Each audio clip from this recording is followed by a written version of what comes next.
You presented a very interesting topic, which was yogis were the original biohackers. Why do you say that yogis were the original biohackers? A yogi is trying to figure out who he is, but that which is asking the question, so his nervous system, his brain, needs to be optimized. As a biohacker, you're optimizing your body, your mind, and you're trying to go beyond in terms of longevity. A lot of people these days are asking this question that what is this for? Why are we here? And is this all going to matter? The role of science and biohacking will delve deeply into science. The role of science is to tell you how things are, how the universe started, how your body, mind functions, all of it. And they're saying if you're on social media apps and if you're scrolling for 5 minutes, that is like scrolling over 450 feet of information. A distracted mind will constantly go for the next kick, but the one that is meditative, historically, even today, will remain meditative.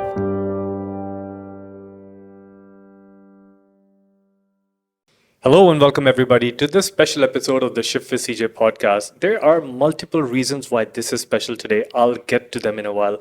But today I have the honor to have Mr. Manish Pole in the studio, who is a yogi, a teacher, and a world traveler. He's spreading the wisdom and the science of yoga throughout the world with his gentle approach. So please welcome Manish to the show. Thank you, CJ. Thank you for having me. How are you? Very good, in fact. Very good. Yeah, so I said this was special. One of the reasons is because me and Manish have shared time in this very studio itself. About a few months ago, we did a recording for you guys. Unfortunately, those files got deleted, corrupted. I don't know what happened, but we don't have it. But this also gives me another reason to bring Manish today. And hopefully, this time, we'll add more value than last time. And maybe that's why the universe wanted us to come together. What do you think about this? Absolutely. I mean, sometimes we get a chance to spend some more time together. Mm-hmm. And the other reason why this is special is because Manish and me have spent time in the nature. We have spent time behind stages. We have spent time on the stage. We have shared stage together. True. And we have done the last thing. We were together in Bali. And we did the full full moon. moon. Exactly. Manish led us to a Beach. beautiful, beautiful time. I really appreciate it. Thank you. So Manish, we're mostly talking about biohacking, but I am a true fan of yoga.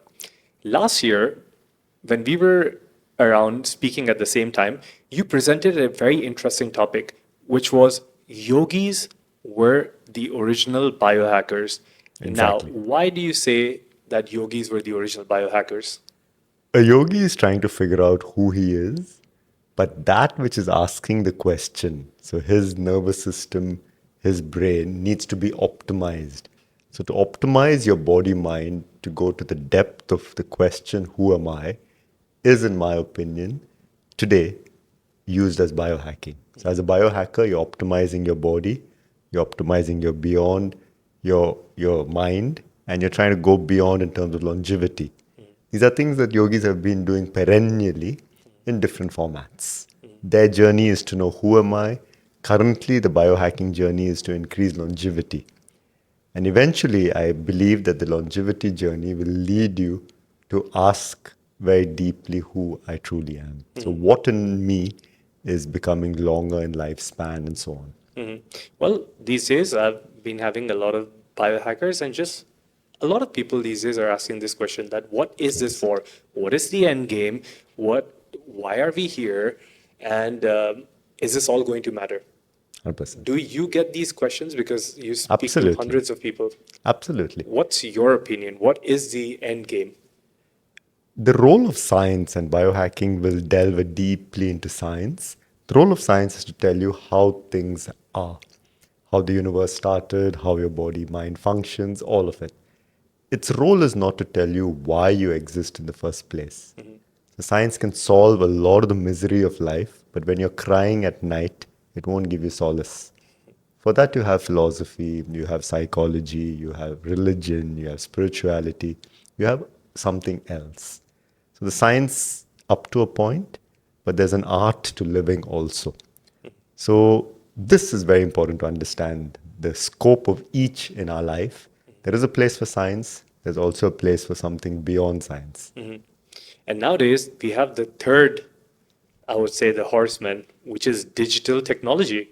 So back in the days, yogis were meditating, they were, in the nature, in their fields, doing everything that they do. But back in the day, there was no technology. And now we have everyone else who's just going about doing their work. This was also there for a long period of time, but the advent of technology and especially social media and the ability to share things has left a different kind of footprint on us. Some people use it to their advantage, and of course, communication is easy. This is why we're able to talk to everyone on this show. If you're listening to us on the audio version or the video version, we can do this because of technology. So don't get me wrong, I am really grateful for it. But then we have the other side of technology, which tells us, or which science tells us now, that is leading to anxiety, depression, panic attacks, valuing yourself less. So what does the yogic principle say about like this overwhelming technology? Because on today's podcast, what I wanted to do, Manish, is to look at the yogi's viewpoint on certain topics that are prevalent in this society today. So Sure we thing. can learn from that. So, CJ, there will always be a bias. So, I'm presenting my bias. Yeah. When you say a yogi's viewpoint in technology, as long as you're okay to accept that I know about yoga, I'm sharing my viewpoint. Because obviously, the ancient texts don't speak about this, it didn't Yeah. exist at that time. So, the question is, what does technology do for us? And it does marvelous things like you just described. At the same time, it takes away from a lot of our experience. We spend so much time in front of a screen that you meet families where everybody's at the dinner table, but everybody's immersed in their own screen. And the person next to you is going through heartbreak or depression, but you just don't have the time. So it makes, we've never been 8 billion people on the planet, and we've never been so lonely. So it's really weird that this is the case. So, with, I would say the approach in yoga would be to connect to yourself. When you're so connected to yourself, then you don't really need external stimulation. When you're not connected to yourself, then you need that dopamine kick. You need to quickly check what's happening on your feed and so on and so forth. That's one thing. The second thing is that if you're not connected to people and you're not connected to nature, seeing a Netflix documentary on the Himalayas is very different from being in the Himalayas. So that will never be replaced. The human nervous system was designed for millennia, and in the last 25 years has been having to deal with, and in the last 5 years with social media much more. It's not equipped to deal with that. So you have to help it by giving it adequate rest. It's interesting. I was reading the stat the other day that if you are, for example, a lot of people have screen times of 6 hours and plus, which is very common these days. If it's like 10 hours and plus, then, there's some serious thing we need to look into. But 6 hours is common, according to a lot of reports. And they're saying if you're on social media apps like TikTok or Instagram, and if you're scrolling for 5 minutes, Yeah. that is like scrolling over 450 feet of information. It's crazy. And like you said, we were never designed to consume so much information, let alone like 450 feet, which is like a tower. Correct. And Correct. all of that is things which are going into our brain, and then at a point, our brain just gives up. Correct. And it's interesting that, people more and more are like getting addicted to things like this. But you're saying that if you had something else, Yeah. something even more superior, like a dopamine kick, which was even a bit better, Beautiful. Yeah. then you can create a distance from it. Is that what you're saying? Yeah, so historically, even if you look at, say, 5,000 years ago, what is the percentage of people who were Buddhas? It'll be a minuscule percentage. The others were tripping on power, were tripping on soma, were tripping on something. Then they were tripping on different things. Today they're tripping on social media. A distracted mind will constantly go for the next kick. But the one that is meditative, historically, even today, will remain meditative. Oh, that's beautiful. Never thought it that way. We've always been looking for addictions. Yeah. Okay, interesting. So when we talk about yoga, most people who, I hope if you're listening to this show and you've been following me for some time, you don't have this opinion, because a lot of people generally would think of yogas as just doing stretching or fascial release or these asanas, like we call different kind of asanas. Correct. But according to you, what is the true essence of yoga when you think about yoga, or like people in your circle who are highly educated and who are living the experience? What comes to mind when you think about yoga? See, yoga is meant for a person who wants to understand reality and is unwilling to listen to anybody else's take on it. They want to taste it themselves. So, curiosity is the first hallmark. Unlike a nutritionist who studies only food, a yogi studies everything. So, anything that you study about yourself, whether it's your body in the form of asana, whether it's your breathing, whether it's your mind in the form of meditation, a, a yogi is one who works with the body, with the mind, with everything. There is no subject in the history of mankind that has studied everything that makes a human being. So this is the beauty of yoga, that if I want to look out at the night sky, I have to clean my telescope. If I don't have the discipline to clean my telescope, I better believe what NASA tells me about the night sky. That is the metaphor I use for yoga. I want to know who I am. I better take care of my body, my mind, and everything. If I don't have that discipline, let me follow what some ancient masters or modern physicists or anybody is telling me about me. Yoga is not meant for a believer, it's meant for an experimenter. So, curiosity is the hallmark. Do you think so a lot of different people practice different types of yogas and different forms of yogas. Do you think at the end of it all, they come to one universal realization, or everyone's realization point is different as well? Yeah. The beauty of the Indian spiritual experiment of which yoga is a part is that your truth and my truth need not be the same. And today we are in a region that's going through war, conflict, because people feel their truth is truer than the others. This is not the makeup of a yoga practitioner. So whether they come to universal truth or no, we don't know. But the fact that they come to their truth is a universally accepted fact, that everybody comes to their own truth. And that is very beautiful. Yoga always advocates for peace and unity. In fact, the word yoga means union, Yeah. correct? And you just mentioned that at this point, we're going through like a global unrest, and especially in the area that we are in the Yeah. Middle East, there are new things are happening every day. Correct. If, if for example, you or a spokesman of yoga Yeah. had to address these countries who are in like a war zone or who are fighting against each other, what would be that one or two pieces of message that you would like to convey to them? Sure. I mean, it would be very difficult because we cannot even fathom, right? We have the luxury of discussing yoga and philosophy.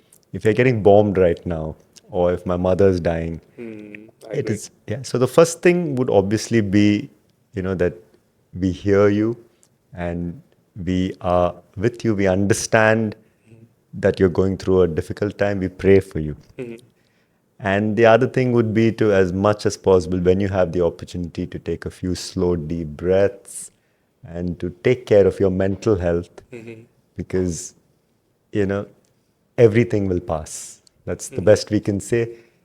It's tough to offer solace. It may seem gimmicky, but the best solace we can offer is that this too will pass. This is very interesting because, of course, like taking a situation like a war or a political unrest is a very extreme situation. But if we dial this back, because Yeah. I want to touch back to what you just said, this too shall pass. Yeah. A lot of people right now, like I mentioned, because of various reasons, might be overwhelmed. It could be their job or their uncle or whoever. And most of the people in maybe maybe Generation Z, which is a bit younger than us, for them, it's when I speak to a lot of them, they just say that they're looking at a problem and then that's it. Their whole world collapses Yeah. and they cannot see beyond and they cannot see like right before. They're completely in it Correct. and they think that the world is going to collapse. Correct. And which is very interesting that you said that, this too shall pass. Because Yes. ideally, if I look at, I can talk from my experience, like anything challenging that has been in my life or anything that seemed like it will be forever, if I just had the patience to slow down and just know that with time this will pass, like I wish someone told me when I was younger. Sure thing. That's what I'm trying to say. Sure thing. Is there any way to cultivate this kind of patience? Because again, like patience is going to be one of the biggest virtues when it comes to like look and also like the foresight of not looking at it as right in the moment, Yeah. but having a longer vision and seeing like, okay, what happens in the next 6 months or 3 months or a year or 2 years or 10 years? Exactly. And I think the way to develop that patience, sabr, is to breathe a bit slower. Okay. So at the end of the day, I mean, there are many different techniques. Mm-hmm. The one that I like the most is breath because it doesn't require me to bring on another element. It doesn't require any belief system. The fact that I'm breathing is a given, and I can bring it under my volitional control. So instead of my brainstem, my cortex does the work or gets activated. So I like to focus on slowing down breath. For somebody else, it may be to say a mantra. For somebody else, it may be to do something else. I think that's an added thing. So I want to focus on what my mother is saying, but I'm highly stressed with my work. It's a deadline, so maybe I may use a mantra to calm my mind. So I'm using something additional to calm me. With breath, there's nothing additional. Something in me is just watching the breath, and I slow down. So I like breathing. So in situations like that, it's nice to just slow down the breathing, and that which is going through all this turmoil will settle down. Breathwork or breathing is rather very interesting because we call it pranayama, Yeah. right? And that is based on the concept that our breath is a life force energy. Yeah. And this energy is circulating around the body. And the more control you have over your breath, you can have more control over your life, correct? 100%. And for example, like let's say You in can the live more ancient, fully. yeah, in the ancient concepts, like or the ancient teachings, breath has been really like in the Eastern philosophies, even in Taoism, Yeah. and you look at traditional Chinese medicine, Correct. and they have this concept of qi, which is also like a life force energy. Yes. How were yogis able to figure out way back, like we're going thousands and thousands of years back? Yeah. Was it through experimentation, or did they, do you know about this? Like, is there a text which taught people how to breathe and then everyone started following? Like, how did it start? Like, how did someone figure out if I just breathe slowly, things start changing? It's through experimentation. See, CJ, the body mind has not really changed for the last 20,000 years, or at least recorded history, say 10,000 years. We're dealing with the same things. So, through experimentation, we assume that the yogis figured out that it's a very simple thing, also. Whether that was the trigger, I don't know. Like, if you were to try to thread a needle while breathing, it's not possible. You can try this, and whenever your mind needs focus, the body mind will stop breathing. And so, therefore, they said that, therefore, if I stop the breathing, I will get the focus. When focus is needed, the body mind shuts the breath first. And therefore, if I shut the breath, I'll get that focus. So the whole art of pranayama became about holding the breath. When breath is held, there is no thought.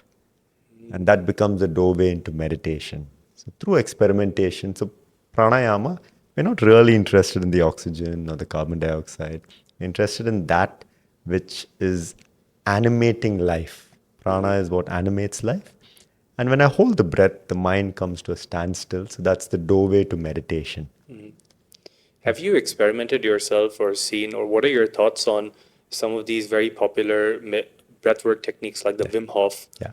method, or like, these breath holds or Yes. box breathing? Yes. Some elements require you to breathe more Yeah. and breathe faster, Yeah. which is to amp up the nervous system, and some allow you to breathe like slowly. Correct. I've tried all of them. Yeah. I mean, to Any say favorites? all, I don't know, but I've tried a lot of them. And there are only 4 things you can do with breath. You can make it faster, you can make it slower, you can shut it, and you can balance your 2 nostrils. Now, these 4 have been described 3, 4, 5,000 years ago. And therefore, there's nothing new to. So it's just a combination. So Bhairav Dhyan used to be about lying down flat on your back. breathing in and out, forcefully in and out, in and out. That is used as holotropic breathing. Correct. It's Yeah. exactly the same. Uh, a lot of the work with Wim Hof is from Tumo breathing in Tibetan breathing techniques. So a lot of what we call breathwork has been experimented. Because at the end of the day, no, you cannot invent a new breathing technique. Somebody would have done it. Yeah. So all of them are very beautiful for different purposes. Some of, like Wim Hof, would be for developing resilience. The ice bath is just a part of that resilience training. For holotropic, it would be about going into more sort of deeper dimensions of subconscious, unconscious. For a yogi, they're just trying to figure out who they are. And breath is a way to stop this from talking. Interesting. Because we are on the topic of breathwork, I'll tell you two things that I recently experienced. So I have a friend in my gym called Hani. Shout out to Hani. So he brings me a few days ago. He brings me this very thin piece of straw. And he's like, after we finish our workout, we're going to lie down, legs up in the sky. We're going to take a deep breath through our nostrils, Yeah. fill the diaphragm, Yeah. and then exhale as slow as we can using the straw. Beautiful. And it's so like at first I was like, yeah, I've had some biohacking devices where you can literally train your lungs by it creates a resistance pattern on your breath. So you just have to blow really hard. It trains your muscles. But with this super simple experiment, it was really challenging to slow down the breath and to breathe through the straw because you have no other option while you have a full diaphragm. And when we finished like a 5 minute round, we got up, started feeling like not dizzy, but like exactly. And I was in an event a few weeks ago with Wim Hof's daughter, Laura Hoff, and she led us through a breathwork practice which included a lot of breath holding. Correct. Not exactly like holotropic, but Yeah. similar for anyone who's tried. Yeah. And there were times that, I just was out of my body, just, the reality kind of Shifts. changes. Correct. Time perception changes. Correct. So yeah, that's something I wanted to share with you. Tried these two things recently, Yes. and it was once you do it in a guided way, it's completely different than what you've heard on a YouTube video. Correct. For sure. I mean, the world record for a breath hold without pure oxygen is about 11 and a half minutes. Okay. With pure oxygen is about 22 and a half minutes. In the yogic scriptures, they say that the yogi finishes breathing training when he can hold the breath inside for 3 hours. Now, we've never seen this, but that's what the scripture says, and says that at that time the body levitates. Wow. We don't know, yeah? But that's just described there. The breath hold is really important for multiple reasons. In fact, when a person has anxiety, a lot of the time in the attack, the person is short of breath and they feel they are short of oxygen. The funny thing is that when they are tested during an anxiety attack, there is no change in the oxygen levels. It's just that the CO2 has come a bit low because they've breathed out so fast. So the ideal thing to do at that time is to stop the breathing. So that is from the medical perspective, but it's very interesting because the Buddha used to teach this technique. Whenever you're stressed, just stop breathing. Now, the Buddha is a psychologist par excellence. For 2,500 years, his psychology has not been changed. So his understanding of the mind is so beautiful that everything is impermanent. I'm facing this heartbreak and I'm thinking about my heartbreak. If I have the awareness to stop breathing, by the time I start breathing again, that thought would have just gone. It is so random, the next thought may have no connection with this. But I don't have the awareness at that point to stop that. So one of the best ways to change the mind is to change the breath. Yeah, that's beautiful. I've also heard that people who breathe slowly, Yeah. they also live for a long time, right? So it's like a longevity hack as well. Exactly. So by looking at the animal kingdom, Yeah. the animals that breathe slow live long, Yeah. and our dogs and cats that breathe fast die much faster. Amazing. Let's talk about something you also mentioned. You spoke about mantras. Now, maybe some people who are listening to us don't know about them. Sure. Can you just give us an explanation of what mantras are? Sure. The word mantra, mannate trayate iti mantram. Mantra is that which allows me to overcome the compulsiveness of my mind. There are some, say everything in me is, or you or anything is vibrating. So it's obviously vibrating at a frequency. That frequency can be matched or you can decide on a particular frequency based on what you want. So if you want peace in your life, then there's a certain frequency for that, and specifically a certain mantra for that. Now, the mantra is the whole day my mind is talking to me. If I give it something to talk consciously, then at least it's going for what I want. Yeah? Now, this could be a prayer, this could be an affirmation, this could even be a song that's going on in my mind. I'm doing it. And eventually it happens on its own, called ajapa japa. Mantra is specifically a Sanskrit formula. So in mantra, the words and the meaning of the words are not so important. The sonic formula is important. So if I say asatoma sadgamaya, and if I pronounce that differently, it has a different impact on my spota or my neural circuitry. So mantra is specific. So H2O and H3O are not the same. In the same way, mantra is specific sonic formula to bring about a certain experience of my life. So if I want to bring abundance in my life, then I'll do a mantra for that. And if I want to bring in health in my life, I'll do a mantra for that. So that is the power of mantra. It's different from prayer, even though prayer is also working with words, but prayer is dependent on bhav. It's dependent on my feeling. So when I say the Our Father prayer, it's dependent on my feeling for the Christian prayer, the Our Father. But it was not created in the language that I'm using, English. Whereas mantras in Sanskrit, the meaning is not important. Even if I don't understand the meaning, just the right sonic syllable formula has an impact on my mind. And this is something very important to understand. So bhajan or kirtan is like prayer. It's to do with my bhav. Mantra has nothing to do with my bhav. It's a sonic formula. So the pronunciation has to be spot on. Even us as Hindi speakers, to get the right Sanskrit pronunciation is tough. And Sanskrit is a unique language because the word itself means perfect and it was heard. These are the only things the mouth can make. Whereas English is not like that, right? Where in Sanskrit it's specific sounds. So k, k, g, g, n are the only sounds that can be created gutturally. Whereas if I want to touch my tongue to my tooth, t, t, d, I get what no. you mean. You cannot make a sixth.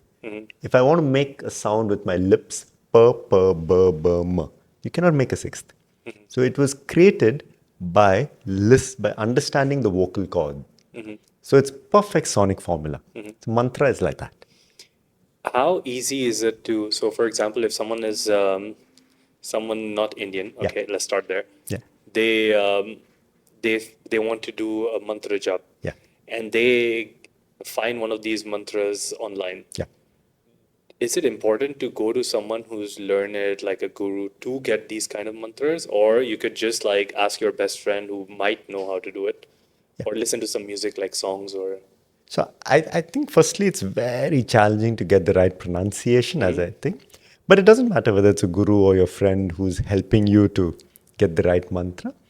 See, the guru gives a mantra that helps you overcome some part of your personality that is lacking. That's the traditional approach. That's a special Yeah. mantra. But there are so many mantras that are commonplace. And also the beauty of the Vedic system is that a lot of the mantras are not to any deity. Like Asatoma Sadgamaya is not to anybody. Can you explain what that means? Asat, untruth, Asatoma Sadgamaya. Lead me from untruth to truth. Tamasoma Jyotirgamaya, from ignorance to enlightenment. And Mrityorma Amritangamaya, from death to eternal life. Asatoma Sadgamaya, Tamasoma Jyotirgamaya, Mrityorma Amritangamaya. So it is not to any particular deity. It is just that lead me from untruth to truth. So you can say this to whoever you worship. That's the beauty of the Vedic system. There are some mantras that are specific to certain deities. So if you're a practicing Christian, for example, I was born in a Catholic family. Suppose I was a practicing Christian, I can still choose a Vedic mantra and dedicate it to whoever I wish to. It has nothing to do with deity. So that's one of the important things to understand. And the second thing is that if you're taking a common one like that, you can ask anybody to help you with the pronunciation. It's totally fine. It's sonic formula. And if you get the pronunciation wrong, it can still work with your bha, with your feeling, but it won't have the sonic formula Alignment. alignment. Yeah. Okay. That has to be specific pronunciation. Okay. Interesting. Um, when we speak about resilience, you mentioned Yeah. ice bath, and that's one of the newer ways of like, Yes. it's the trend right now. And the idea is for anyone who's listening, the ice bath, it looks difficult and it is difficult. Yeah. One of the reasons why you would want to enter it because you want to make your nervous system, your brain, and just your body resilient to facing something that's uncomfortable, which a lot of people avoid. Correct. And they say like as a generation or as generations are progressing, we're becoming less resilient. Of course, because right now we're in an air conditioned room, Yes. away from sunlight. We Yes. can we can switch it to be hot or cold. Conveniences are there. But how does someone cultivate resilience where everything in the world is getting so easy that it's so easier, like it's easy not to be resilient enough? Sure. I think the main cultivation would be empathy. Okay. So, as we touched upon this a little earlier in our conversation, there is a war going on very close by to where we are in Dubai. If I empathize, then life is not easy. If I care not, if I choose not to care, then I can be in my bubble. And then I need a hack to train my resilience. But if I'm alive to life, that so many people in the city we are in are struggling for a meal in a labor camp. So many people are struggling just outside. The people here, their families are struggling. My families, for example, in India, may be struggling something else. My friend may be going through depression. I may be going through heartbreak. If I don't insulate myself from life, resilience training is happening 24/7. If I insulate myself from life, then I lose my resilience. So I would say that the main thing to develop resilience is to have empathy and to be able to understand that everything is not smooth sailing, everything is not sweet. That's interesting. I think you're the first person that I'm hearing who's presented it that way. Because a lot of people would be like, oh, yeah, just be stronger and do like the breath work or do red light or whatever. Correct. But to have empathy, to be aware of what's going on so you understand you are actually a part of the system and like all these things are not, you're not immune to them. Correct. You might be the most healthiest, you might be living till 150, you might have all the biohacks, but you're certainly not, you know, immune to all of these things. This can happen to you anytime. Exactly. Exactly. Okay. Exactly. How do you meditate a lot? Are you I do. okay? Good. What happens to time when you're meditating or the perception of time? Because when you're looking at social media, time disappears. Yeah. When you switch on the Netflix show or documentary or whatever, Correct. time disappears. That's right. But then when you want to send that email or like when you're doing an Excel work or something that you don't like, Correct. you feel that time is not going away. Yes. Or if you're like left in a room without your phone, suddenly seems much more longer than, time becomes longer. So I want to know like from your standpoint or from a yogi standpoint, is there anything specifically mentioned about this whole perception of time? I'll just share one interesting thing before I Yeah. get into it. So I often in my workshops, I ask people to just close their eyes and I tell them start from now and let me know whenever you feel 1 minute is over, raise your hand. Okay. Yeah, just say I'm 40, but I may not know what 1 minute is and I've lived 40 years. Yeah. So when we do it, recently I was doing this at a workshop and one person raised their hand after 18 seconds. Yeah. So their perception of a minute is 18 seconds. Mhm. And the longest was a person who raised their hand after 2 minutes and 12 seconds. So now that same 1 minute is stretched and compressed in these two people's minds based on what they perceive as. So time is very, very different, right? When it comes to, I found that very fascinating. It's very interesting. I've never thought about it. It should be the next experiment I'll do when I go to like some Correct. classes. In fact, this is the thing that I do as an entry point when I'm asked to teach meditation to anybody for that matter. First, do you know what 1 minute is? Because you keep telling me I don't have time. And one day has been one day for millennia. It has always been the same 24 hours on planet Earth. But people say modern life is so fast. I don't have time. you don't know what 1 minute is, then how can you say you don't have time? First, know what you're talking. Yes? When to the question of what happens to time in meditation, for me, this is my experience, and I don't know too much about it, but in meditation, there hits a point where I'm not there. Everything shuts. When that happens, even for a short amount of time, it is very refreshing. That's the most refreshing thing that happens to me. It's like deep sleep, but I'm awake. At that moment, there is time has stopped because my storyline has stopped. There is time because my body is in time, but the mind has become quiet. So when the mind is no more there, it's not that the mind is peaceful, it is non-existent. At that point, then, therefore, my experience of time is non-existence because the experiencer isn't there.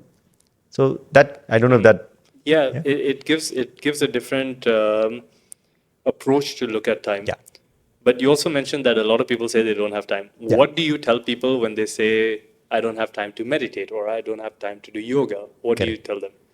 Ideally, like, suppose you're in the kitchen or you're taking a walk, if you can just slow down breathing. This is what happens to me, that some days I'm rushed between two, three things. And maybe it's because of the training. Suddenly, for some reason, the body will just slow down the breathing.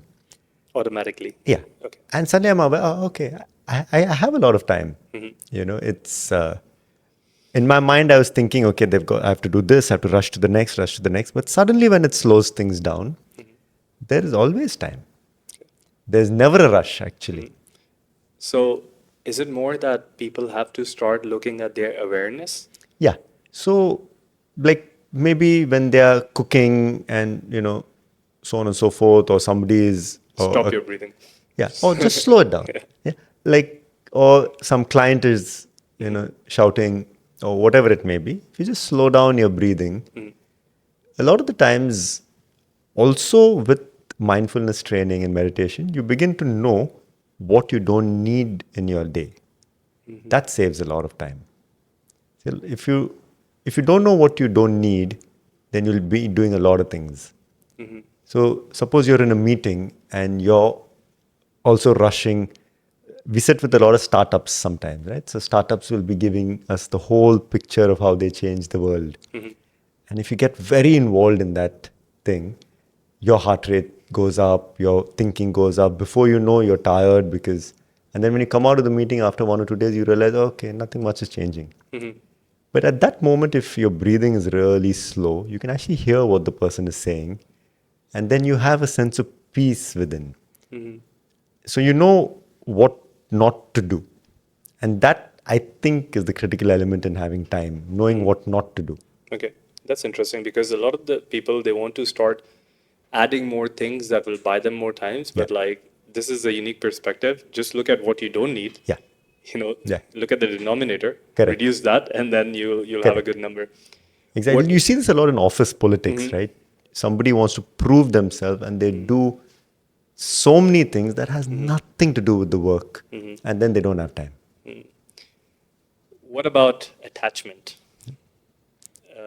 I know that traditional traditional cultures they are always talking about not to be attached to a lot of things, but these days we're attached to mostly material possessions. We're attached to our careers. We're attached to our identities. What do you have to tell us about attachment? Sure. So I think we are giving ourselves bad press by saying in modern times we are more attached. Okay. Historically, people have always been attached. Look at the people, the kings of years gone by. They were They wanted to quite, hold on to their goal. yeah, quite material also. We've always been. Okay. In terms of thing, I mean, it comes down to knowing what gives you joy. One of the most enjoyable things in life is sleep. And you don't need anything to sleep. It's not the cushion or the mattress. There's a peace of mind that gives you that sleep. Recently, I was traveling and I had a connecting flight, and they wouldn't allow me to enter the airport. So it was my birthday night, and I was sleeping in an airport. And I said, never again. I'll never do this again. And a couple of hours later, I slept.